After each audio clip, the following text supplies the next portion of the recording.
Welcome into the Husker247 Podcast. I'm Mike Schaefer. Today, joined by Michael Bruntz.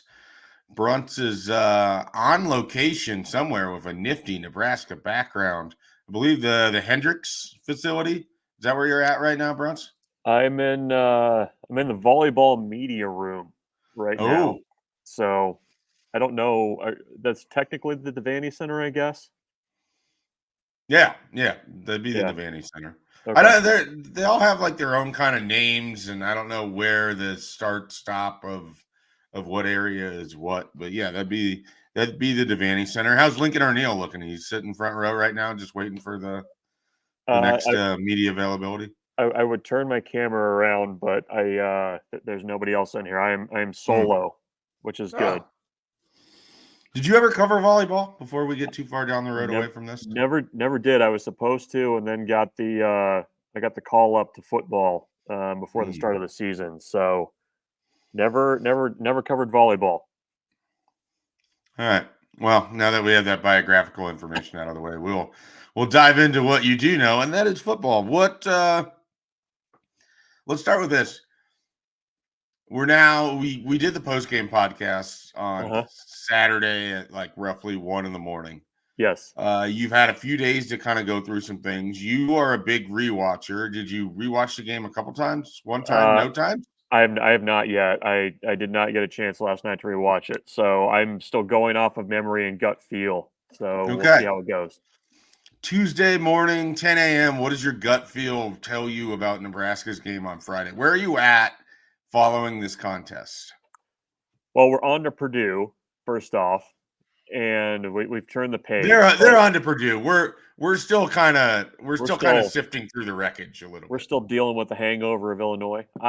Sure. Yeah. I don't think my feelings have changed too much from that game and the way it felt and the stats that got spit out from it and Matt Rhule's comments on, let's see, Monday. So, I mean, I think what he said, I think, kind of confirmed what I felt like I saw on Friday, which was Nebraska not being the more physical team. I thought and kind of reflecting a little bit on it, kind of the way that like Nebraska's players kind of felt like they were gearing up for Colorado in that game and the bigness of it. I felt like Illinois was kind of the same way with playing at Nebraska and in that situation. And I think Nebraska just made a lot of very you hope uncharacteristic mistakes on defense that ended up hurting them. I mean, they're blown assignments. Nebraska's not tackling real well right now relative to what we saw last year. And I think Matt Rule's point is true that, at some point you just need guys to make plays. And that was kind of the narrative around the offense last year. Going back to the Maryland's probably the most striking example to me, where it's like somebody just needs to throw a pass and catch a pass. And last year on defense, it was the defensive players that were consistently making plays. And they, for the last two games, have not done that. And I think that's why it's been so glaring. I I'm curious, like, has it changed? Has the thought changed for you at all? Because it just feels like that one's kind of a little bit hard to kind of get past too. Like there's like a high level of disappointment I feel like coming out of the program with the way they played. Yeah. I definitely don't want to be flippant about any loss. I tend to view it, and this is sort of where I've landed after a few days of ruminating on it and going back and watching some clips online and some other things. I just feel like it was an off night for Nebraska. They played poorly in two out of the three phases at times. There was a stretch where I thought the defense played well and other people feel like it didn't. But they basically, for 25 minutes of the game, had Illinois held to 3 points. They controlled portions of it. They did not play their best football by any means. The offense was never quite able to play so well that it could carry where the defense struggled or give them a 10 or 14 point lead when they had opportunities to do that. Um, I just sort of look at it like Nebraska had an off night against a team that's comparably, as good, that played well. Illinois did not leave a lot of room for mistakes. They made two. They had the two fumbles. Otherwise, everything else they largely did was pretty good. They didn't have the penalties Nebraska had. They didn't have self-inflicted wounds on play calling or offense or anything like that allowed Nebraska to just kind of keep them in a hole. They did a really nice job of moving forward. You talk about this a lot, previously to this year and everything else. They were very much on schedule. Nebraska was not disruptive to what Illinois wanted to do on schedule enough, and that allowed them to be very comfortable throughout the game. Where I have the biggest sort of question coming out of the Illinois game is, what is a long-term concern? What felt like it was a Friday night, just wasn't there, didn't work out. I view special teams as a long-term concern. I don't see any reason why I should have confidence that Nebraska's special teams is just going to figure it out at some point this season. They haven't been good for a year now. They weren't good for much of the first couple games. They were average at times, which is a positive relative to what it's been. But you're now playing in the portion of the schedule where everybody you go against is great on special teams. I saw on our message board there's a thread about Michigan, and there's talk of committing to the run game and all this other stuff. Whatever. You know why Michigan beat USC? Go look at what their punter did. Go look at where USC was starting every drive of that game. They played on top of them. They played great special teams football.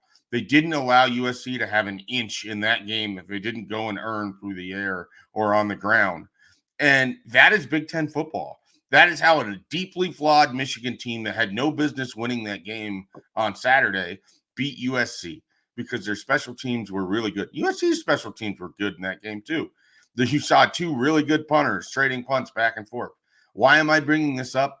Because Nebraska is going to struggle against teams that excel in special teams, that can get the hidden yardage, that can flip the field, because they just can't do it as well.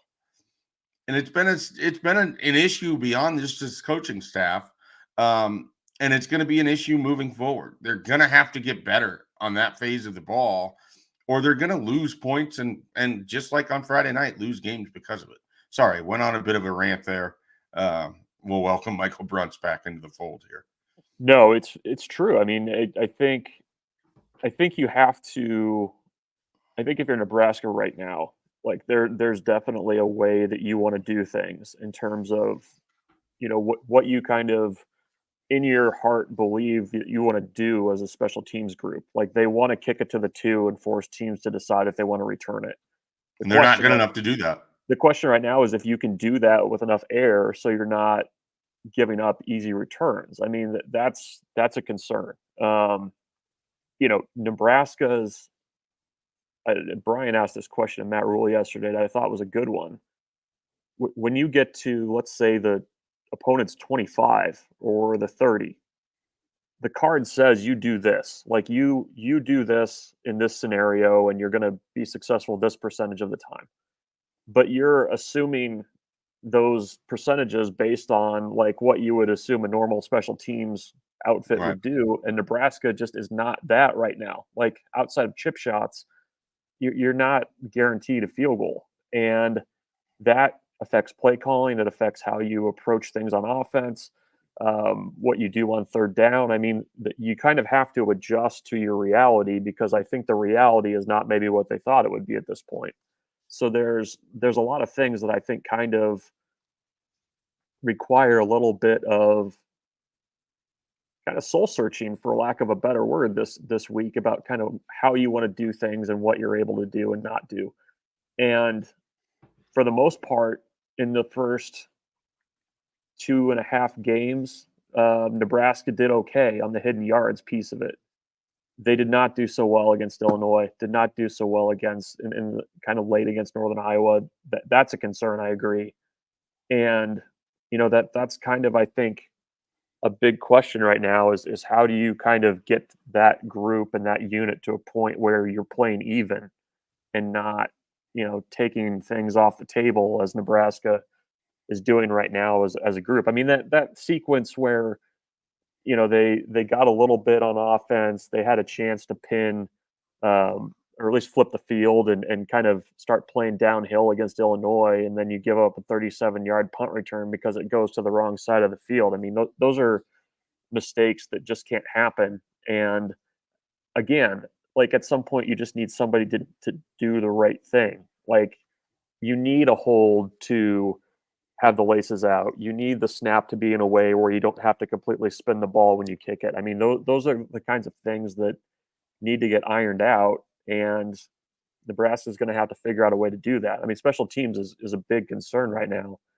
and it sounds like Tristan Alvano is just shut down right now because of his injury. So it's John Hull's show, and we'll see if he's able to kind of come back from that miss on Friday against Illinois and kind of steady things a little bit. Yeah, I mean it's also it's sort of difficult because what you want to assume is that they're just not working on it, which is not true. I mean, they have put a real emphasis on special teams, but it goes even just beyond the individual sort of performance of, okay, Brian Buschini kicked it to the wrong side. Well, even when he was kicking it to where he wanted to kick it, and you and I saw this in the press box, Nebraska's gunners are like 10 yards back of where they need to be in those situations. And Rhule said something this summer that struck me as kind of odd, where he was praising Brian Buschini's ability to get extra lift on the ball to make up for the fact that their gunners weren't where they needed to be last year, that he was sacrificing the overall depth in which he could kick it because Nebraska's gunners weren't getting to where they needed to be. And I didn't take that enough in the time to think, I was putting more of the blame on Buschini for some of their punting issues last year. It's dumbfounding to me, for as well as Nebraska has recruited, for as many options as they have, for some of the speed and some of the talent that they've gone out and got, how are they just getting jammed so easily at the line? How are they so slow getting down on some of the coverage units? And it's not all the time, but it was Illinois really took it to them on, if you watch some of those punts, like their gunners are faster than their long snapper, and their long snapper is beating people down the field. And that's not to take away from what he's doing, and he's not covered. So it makes it a little bit easier, but still, I mean, it goes beyond just Brian Buschini when we're talking about punt coverage right now, or just, he had the kick that went to the wrong side, and that certainly made things worse. It wasn't even that great when he kicked it to the direction that they needed to. There's just a lot of area, special teams wise, where they have to get better. And, I can hear people sort of listening to this and like, you're talking a lot about special teams. What about defense? What did Matt Rhule have to say after they could go back through the film? They watched what they saw on defense. What, the fact that they got out physical, I guess, if you will, stood out to him on Friday night. What stood out to him when he walked back through things on Monday? Yeah, I mean, he was asked, straight up, I mean, were you the more physical team in that game? And he was like, no, absolutely not. And I think the things that are concerning right now are, that the tackling's not at the level where it needs to be. I think that's been pretty obvious. I mean, I think you've seen some leaky yards. He mentioned, the sequence where, you can't give up a quarterback draw on third down and then turn around and let them throw a pass to an offensive tackle. Like, that's just the reality of the situation. I think they're, the disappointment of the play of the defense, I think, kind of stands out above everything from that game. And it was, missed assignments. It was, being more physical, Illinois being more physical at the point of attack. I mean, it was the type of game where if you're not dialed in, where Illinois is going to make you play sound football. And that's kind of a hallmark of a Brett Bielema team. They're going to sub a lot. They're going to move formations. I mean, they were constantly changing the number of that offensive tackle. It was almost kind of like they were kind of testing to see whether or not Nebraska was going to be dialed in enough to understand that, they were going to have to cover that guy at some point. And even the last, the touchdown in overtime, I mean, you have the wide receiver lined up at the fullback spot. I mean, that's another thing where they're testing to see how disciplined you are. and Nebraska did not pass that test at key times on Friday. So that was kind of the takeaway on defense. I mean, it kind of goes back to what I said earlier. I mean, I think they need more guys to make flash plays, and John Bullock's made a few, and he stood out for that because they haven't had enough of them. Sierra Wright stood out when he came in the game because he made a couple nice plays. He had the strip sack, things like that that are standing out a little bit more because they're not making as many as they did a year ago. And that's what they've got to find out a way to do. I mean, I would not be surprised if this week you see a different mix of guys. I mean, Matt Rhule said on Monday that he has talked to his assistants about trying to get more guys in the game. So is that Willis McGahee, getting in there a bit more? Is that more Vincent Shavers? Basically, they need guys that are going to not just kind of line up and kind of do status quo. Like they need to find a way to where they need to get 3 and outs. They can't give up. They're getting off the field, but it's similar to what happened last year at times where a team gets a couple first downs and then they get off the field after a 3 or 4 minute drive. And so they just have to figure out a way to do that earlier in possessions. And I think that's going to be more of the focus this week, and maybe trying to find some more depth places. I mean, I think that when you kind of look at snap counts, especially in the front 7, we're not seeing as many guys mixing in and out as we did a year ago. And I think that's something that they kind of need to get back to. I mean, they've leaned a lot on Nash Hutmaker and Ty Robinson in that game. And I like Ty Robinson a lot more, around like 40 snaps a game versus the 60 or whatever that he played against Illinois. That's a big difference. So that's kind of a checklist of everything they're doing this week. But I think the defensive side of the ball is going to get a lot of attention based on kind of how things played out against Illinois. Is there a player that you specifically go to mentally when you think they're here, that they're looking to try to get more people on the field on Saturday? I don't know if you rotate more with the linebackers. It seemed like to me that you saw more Steph Thompson and a little bit more Vincent Shavers than we had against Illinois than prior games. I think you've got to find a little bit more depth up front that can go in there and give you a series or two.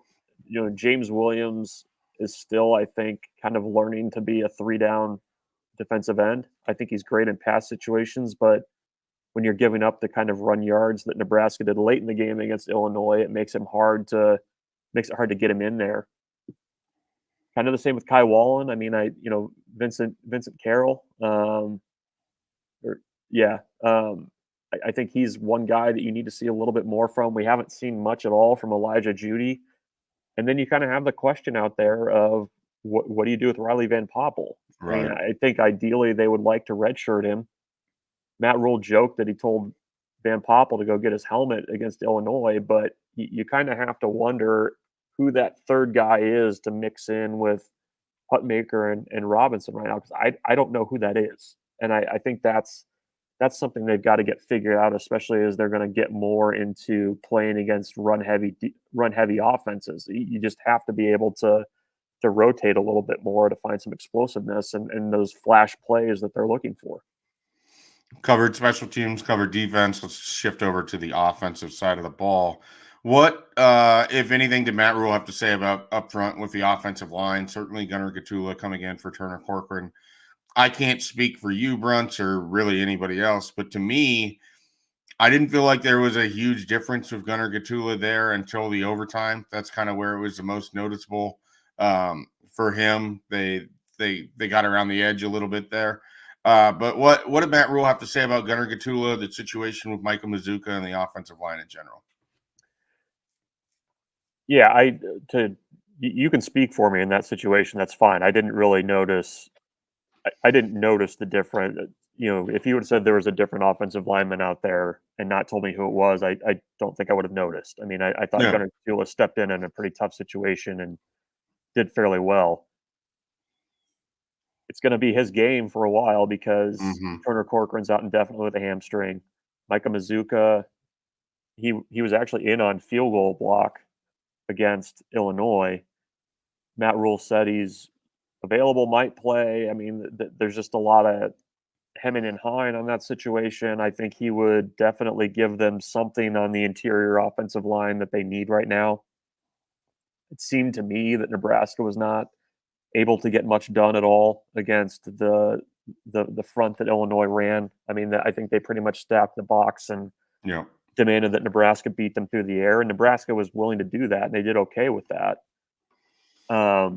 But you're going to have to be able to run the ball with some consistency, and Nebraska's just not doing it right now. So I don't know. I mean, it's a group that you got to get more on the ground from that group, and we'll see what they're able to do. I mean, Matt Rhule was fairly non-committal about what they were going to try to do with the guard spots. He was asked if they would consider anybody else at tackle just to kind of change the depth around there because they've got some guys. Tyler Knack has played. He's played tackle in his background. I think Mazuka might have can play there. I don't know if he hasn't ever played there. Ben Scott's played tackle, but they've got some options to potentially move guys around to get what they feel like is their 5 best on the field. But Purdue, the last 2 games, has given up a lot of yards to teams with running quarterbacks. Nebraska obviously doesn't have that, but it feels like this should be a game where Nebraska, if it's willing to, can run the ball with the backs, and we'll see if they're able to do that with any kind of consistency. Anything else go ahead. Yeah. I've got one for you. I mean, yeah. The way that Nebraska is, you kind of win the game however you have to with the game that you're in. But what do you kind of make of this new look offense through 4 games? Do you feel like this is an offense that at times is going to be able to carry this team? Because I think the narrative coming into the season was you've got this like elite defense. The offense is going to be a little bit of an anchor for a while, but can probably improve a little bit. What are kind of your overall thoughts on this offense through 4 games? I mean, it's vastly improved from last year, which isn't, it's not exactly deep analysis here. So I don't need to pat myself on the back on that one. That's great. We're done. No. Yeah. Here's something for you that I'm curious if you feel similar. Nebraska's best quarter almost every game this year has been in the second quarter. Mm-hmm. And some of that is just how, you end up with the ball at a certain time, whatever.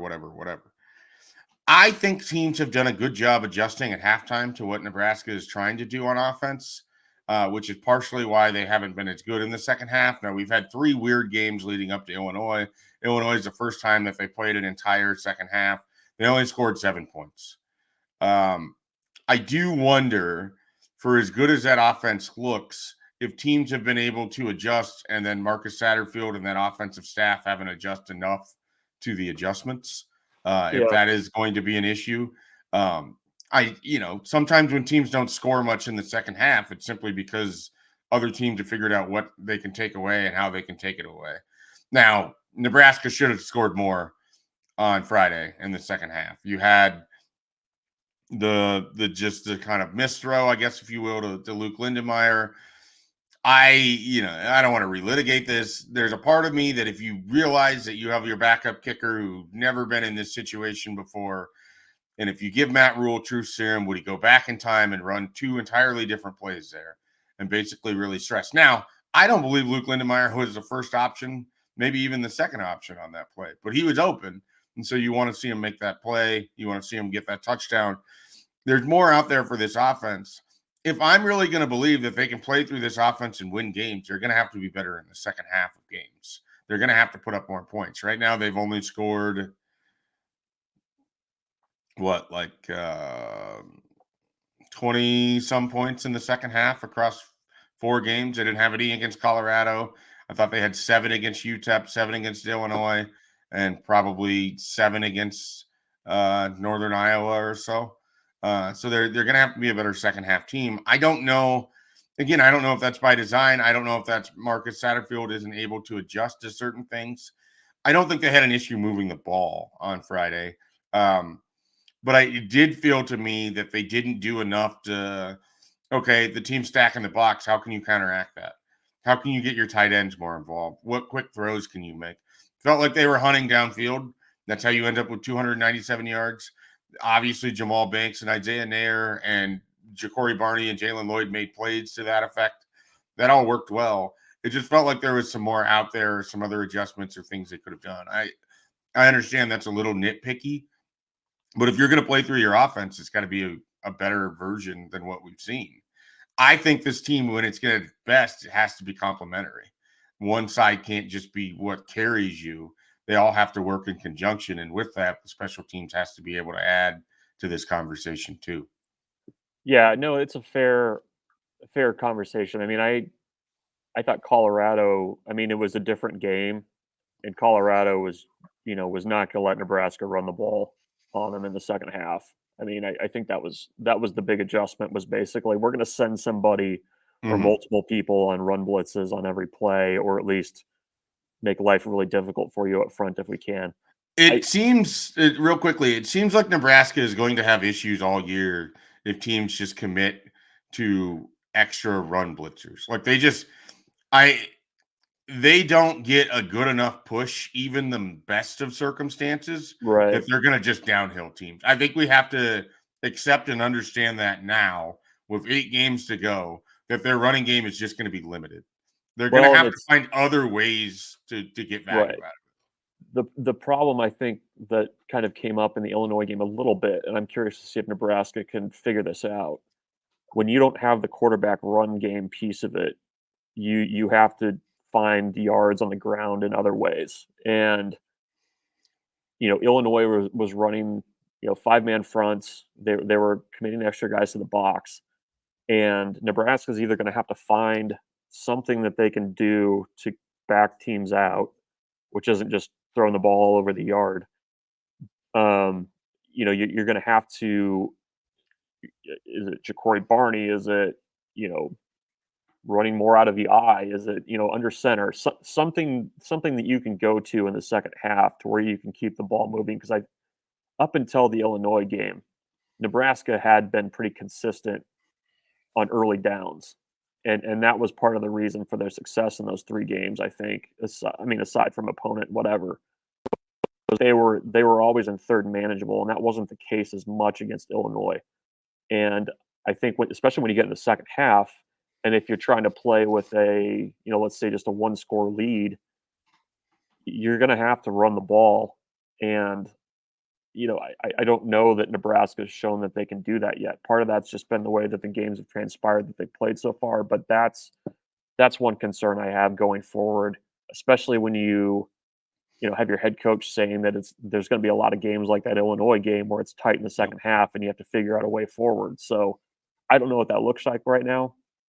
I don't know if that's more Emmett Johnson and more Ramir Johnson late and kind of finding holes, but that's got to be something that Nebraska is going to have to find consistently, quickly, when as they get into Big Ten play, is how to get yards on the ground in the second half when teams are trying really, really hard to not let you run.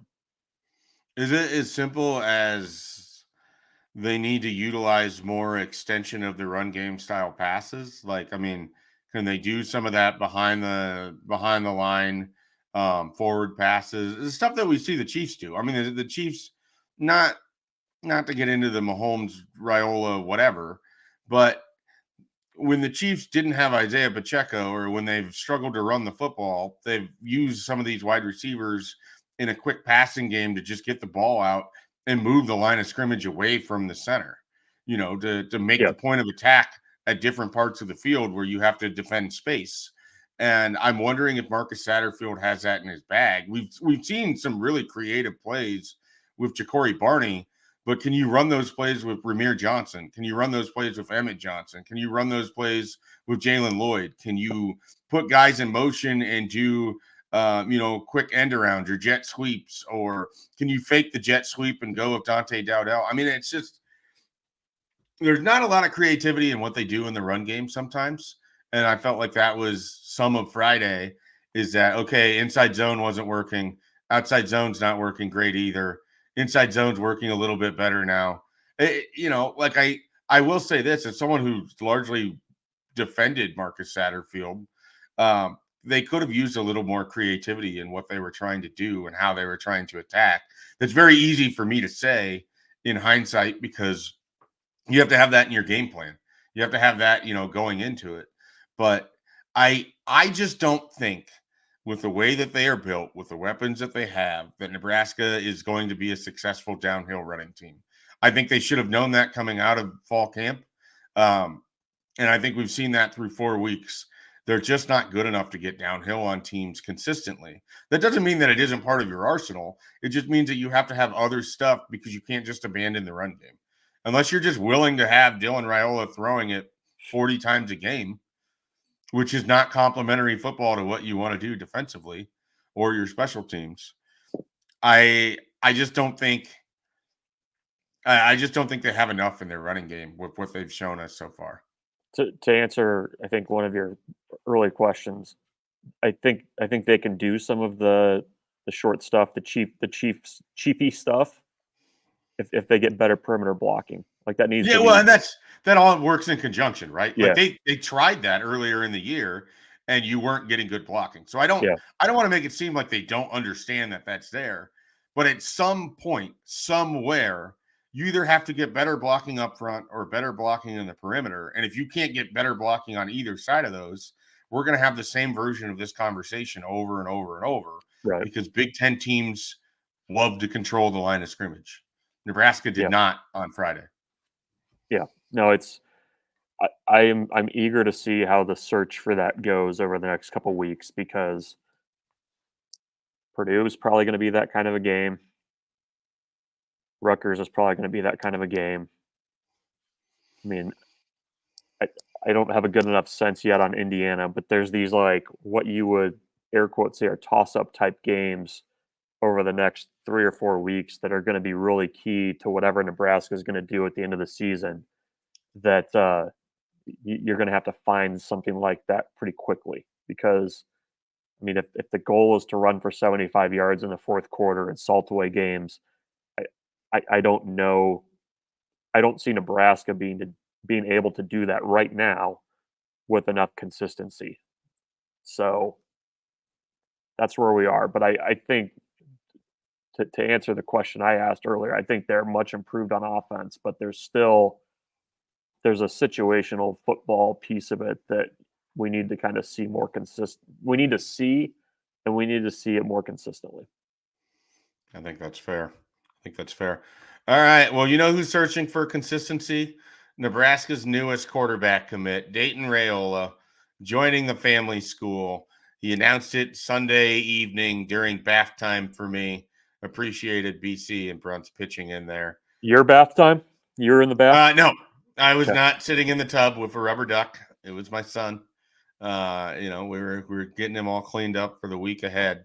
But this is an interesting commitment. It's not a surprising one.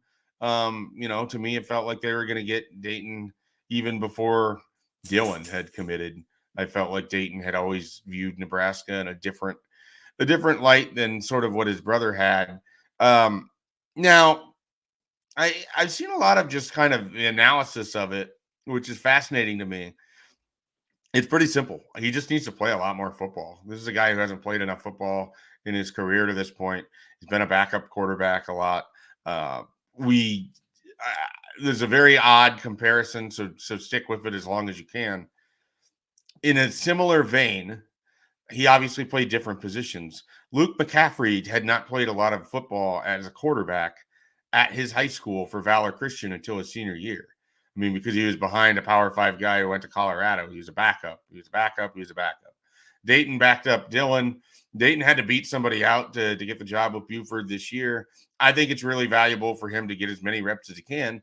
And it's worth, keeping in mind, he's just a junior. There's definitely some time for him to grow here. He's going to have all the resources available to him for the private quarterback tutelage, all of that kind of thing. So I think there's reason for optimism there. It's just, I want to make it plainly clear, Dayton is not Dylan, and there is a long, long way to go for his sort of development as a quarterback. And the best thing is, he's not going to be asked to play as a true freshman. Something would have to go really wrong for Nebraska for them to turn it over to Dayton Raiola in 2026 and say, all right, just like your brother, it's your turn. For starters, you hope that Dylan's still here.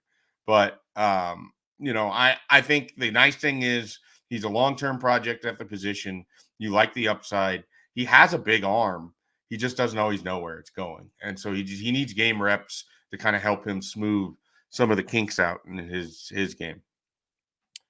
Yeah, no, I think that's a pretty fair lay of the land right there. I mean, you saw him throw at Friday Night Lights. He hasn't. I don't believe he's done a lot of the kind of regional Elite 11, like those types of Very events. different than Dylan. He has not been like the guy going to all of these camps. Yeah, I'm not sure why, other than what value is it to Dylan? Like he's going to get more value of time spent getting sure. private instruction than he is going to the camps and trying to, whatever. There's a good chance he's going to end up as a competitor in the Elite 11 based on name alone. He needs to get to the point where it matters that he's there more than he does being at the Columbus, Ohio Nike event or a Kansas City Under Armour event or Mhm. whatever. Those aren't going to help him. What's going to help him is what's happening right now on Friday nights for him and the time that he's going to get with his private quarterback. So it's a very different and sort of unique path for him relative to his older brother. I'm also curious to see how much he grows. Like he's just kind of seeing him as a recruit that's come to Nebraska games and things like that. I mean, he's 3-4 inches taller probably than what Yeah. he was this time last year. Looks much more like you would expect a big time high school quarterback to look. And I mean, is he 6'2", 6'3", this time next year? I'm curious to see if that happens, but definitely it's also a situation too where I mean he's not going to come in and start right away at Nebraska. You've got TJ Lateef in the class in front of him. You've got Daniel Kalen, who's redshirting right now, who Matt Rhule says believes is a pro or has the potential to be a pro type quarterback.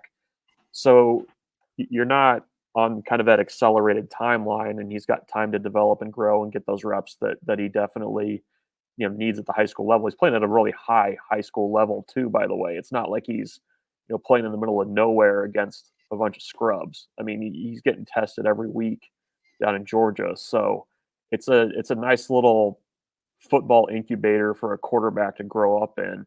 And I think there's also probably a peer recruiting piece of it as well. I think Nebraska unfortunately did not get the benefit and the bump of the Raiola name during that recruiting cycle because he committed so late. The Raiola family has shown that they are very willing peer recruiters and willing to recruit for Nebraska and spread the word. And now Spread the you're getting gospel. spread the gospel, and now you're getting two quarterbacks in Dylan and Dayton who are willing to do that. And I think there's some value to that as you start to. I mean, start to isn't even fair. I mean, Nebraska's hosted a number of really high on their board 2026 recruits, but now you have that quarterback in place and a guy that can kind of go to work for you officially as a peer recruiter. Well said. Anything else you want to get off your chest, Bruntz, here as we close things out on the Husker 24/7 podcast? I don't think so. I actually probably have to clear out of here pretty quick. So let's just wrap it up. All right. Well, Is this the hand signal when you're supposed to? Yeah, break. there You're you go. going to break. Yeah, Yeah. yeah. There we go. Okay. We're not going to break. We're going away. But we will return later this week with the Husker 24/7 Hypecast. We'll have plenty of coverage at Husker247.com. For Michael Bruntz, I'm Mike Schaefer. We're Husker 24/7. Check out everything we got to offer. We'll catch you next time.